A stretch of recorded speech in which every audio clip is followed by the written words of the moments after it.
Hello, I'm Stuart, I'm the Marketing Manager at OMRON. Today we're going to talk about predictive maintenance.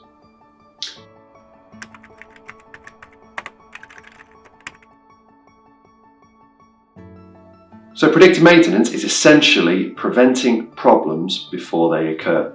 We can look at various different elements of component performance, such as temperature, vibration, insulation even, and things like torque on motors. And this can enable us to spot problems and rectify them before they occur.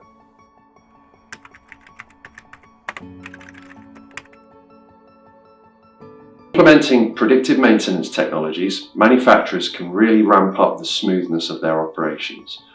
By being able to proactively schedule maintenance interventions based on data, they're reducing the risk of components failing in the field and causing quite costly downtime issues.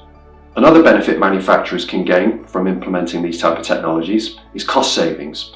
Some of the biggest costs that we see in manufacturing as a result of unplanned downtime are from lost production and having to fly engineers from various corners of the world to come and fix a problem due to specialist knowledge.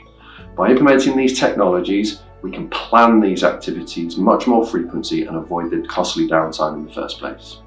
The final benefit of implementing predictive maintenance technologies is we get to expand the lifetime of our machinery. Buying machinery is not cheap, so we obviously want to maximize that return on investment, and by being able to have that machine in operation for a longer period of time gives us a much better payback. So there you have it, 3 benefits that you can gain as a manufacturer from implementing predictive maintenance techniques. We've got smoother production schedules, reduced costs, and extending your machinery's life. Thank you for watching this video, and please subscribe to our channel below.